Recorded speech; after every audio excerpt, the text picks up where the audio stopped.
Bonne journée à vous aussi, aventurier. Au revoir.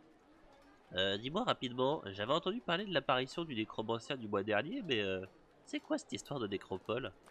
Ah, pardon. J'ai oublié que t'es encore qu'un genou. D'ailleurs, c'était pas réellement un nécromancien. C'était un homoncule. Créature de chair sans âme que ces monstres peuvent contrôler leur guise. Bon, ça reste un mauvais signe dans tous les cas, hein, mais bon. Mais du coup, la nécropole, tu sais quelque chose ou pas? Mon grand-père était présent lors des événements que l'on a officieusement nommés la chute de la nécropole.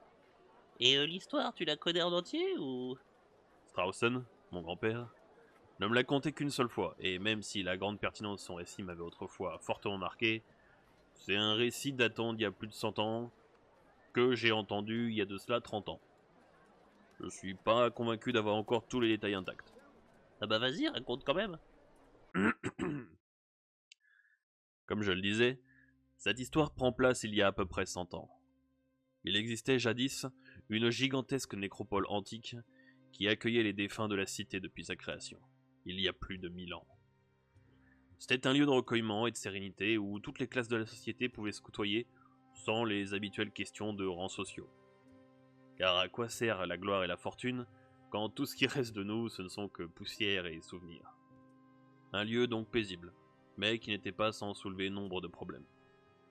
Alors que dans d'autres régions du crâne, nos voisins devaient faire face à des invasions de morts-vivants, la couronne de Raltion mettait un point d'honneur à s'occuper de la protection de nos lieux sacrés. Tous les 10 ans, nombre de mages accouraient des 4 coins du crâne pour répondre à l'appel de la couronne. Ensemble, ils parcouraient, tel un pèlerinage, le royaume de part en part, bénissant et protégeant les cimetières du royaume, à commencer par la grande nécropole. Les nécromanciens, ça représente tant une menace que ça? Ils sont aussi forts? Dis-toi qu'on raconte qu'il y a plusieurs siècles, une certaine maison du Nord était spécialisée dans la traque et l'extermination des nécromanciens, et que même eux ont été vaincus par ce mal. Et aujourd'hui, même s'il en reste peu, c'est suffisant pour causer d'énormes dégâts. Ce petit rituel organisé par la couronne était même tenu pendant et après la guerre civile qui ravagea notre pays il y a plus de 200 ans. C'est pour te dire à quel point ce mal est terrifiant. Eh ben, tu t'y connais vachement bien quand même. Pour poursuivre mon histoire, sache que cet équilibre n'a pas duré. Car un bon jour, alors que mon grand-père et ses collègues avaient été assignés à la garde de l'entrée de la nécropole, il y eut un incident. Tu dois l'ignorer, mais la nécropole de Miranda se trouve sous terre, et plus précisément sous l'énorme rocher sur lequel trône le palais et l'académie. À ce que l'on dit, ces galeries sont sans fin. En même temps, avec Milan de Maccabée... Alors qu'ils étaient en poste depuis quelques heures, un hurlement se fit entendre dans les profondeurs. Le son se réverbère de manière si étrange que parfois il peut mettre quelques minutes avant d'atteindre l'extérieur. La particularité de la roche fait que le son ne perd pas beaucoup en intensité en se diffusant. Se ruant donc à l'intérieur, mon grand-père prit la tête de son escouade et partit en quête de cette personne dans le besoin. Arrivant trop tard, ce qu'il vit l'aura hanté jusqu'à sa mort. Une créature d'outre-monde, la peau en lambeaux, plus Dieu dans les orbites et les os apparents. C'était la première fois qu'il voyait une de ces créatures dont les vétérans parlaient à l'époque de morts-vivants. La créature semblait se repaître du cadavre de sa victime, avant qu'une chose nettement plus horrible survienne. Le repas de cette créature, qui était sans doute une pauvre femme venant se recueillir sur la tombe d'un proche, dégagea son agresseur avec la poigne d'un géant. Son cœur dégoulinant au travers de sa cage thoracique, un second mort-vivant venait de naître. C'est peut-être pas la meilleure des formulations. As-tu fini de m'interrompre? Nul rapport sur la nécromancie ne mentionnait la transmission du sort de résurrection. De mémoire d'homme, c'était une première. Alors que les hommes engageaient le combat avec cette créature, mon grand-père sentait que s'en prendre à eux ne réglerait pas le problème. Il lui fallait trouver le donneur d'ordre. Mon grand-père était un pieux du Capitole, et personne ne pouvait se substituer à sa magie de la lumière. Il repéra non sans mal la signature magique de leur assaillant. Un nécromancien, et pas n'importe lequel. On le croyait mort depuis des siècles.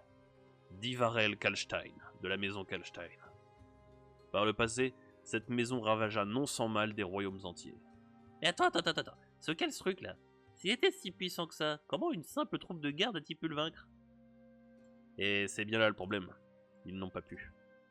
Tous les hommes de mon grand-père se sont fait trucider et ont rejoint les rangs du nécromancien.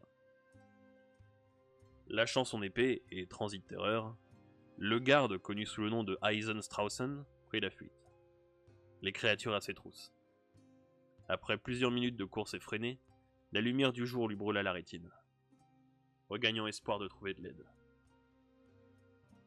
Mais cependant, l'une des créatures se saisit de sa jambe et lui planta au plus profond de sa chair ses crocs acérés. Et alors que tout semblait perdu, le soleil qui lui réchauffait la peau fut éclipsé par l'ombre d'une personne. Conjurant un éclair de lumière, mon grand-père vit sa jambe droite être séparée de son corps. La créature, quant à elle, frappée aussi par une telle magie, se désintégra. Levant son regard vers son sauveur, Straussen vit alors un magicien. Un magicien dont cette histoire ne retiendra ni le nom, ni le visage. Quoi, sérieux? Toujours transi d'effroi, mon grand-père rampa aussi vite qu'il put, laissant le courageux mage sans nom affronter le nécromancien. Il y avait un système de secours en cas d'épidémie ou dans le cas où l'intégrité des corps serait compromise. Sortant de la nécropole, Eisenstraussen ordonna qu'on active ce dispositif et qu'on détruise tous les accès au sous-sol. Toutes les galeries de la nécropole étaient piégées de cristaux explosifs et de tonneaux de poudre. Pas une seconde il n'hésita. Et l'ordre fut donné et exécuté. On raconte que l'explosion se fit entendre jusqu'au hameau de Saint-Galien, à plusieurs dizaines de kilomètres à l'ouest. Et après ces événements, les mages de l'académie s'attelèrent à vérifier l'étanchéité de la nécropole, afin que plus rien ne puisse y entrer ni en sortir. Eisen fut traité en héros. Il démissionna de son poste presque immédiatement après la fin des événements, et végéta à son domicile pendant le reste de sa vie. Ce que l'on dit, un groupe d'aventuriers aurait récupéré les restes du nécromancien. La couronne l'aurait fait démembrer, et aurait expédié les morceaux aux quatre coins du crâne. Et donc voici la triste histoire de la chute de la nécropole. Bordel, j'imaginais pas qu'une telle histoire pouvait être possible. Et donc pour être sûr qu'un nécromancien est bien mort, faut disperser ses morceaux du coup? Disons que c'est plus prudent. Je sais que les mages du Saint-Capitole ont une magie spéciale pour eux, mais tant que leurs morceaux sont à proximité, ils seraient capables de le faire ressusciter. Alors là, avec sa tête au synchronide et ses bras dans chaque océan, et ses jambes je ne sais où, on n'est pas près de le revoir avant un sacré moment celui-là. Eh ben si je m'attendais à ça... C'est quand même curieux qu'un chasseur de nécromanciens ignore cette histoire. Comment il a dit qu'il s'appelait déjà? Un nom de caillou, non? Enfin bref, retournons patrouiller. On a assez traîné.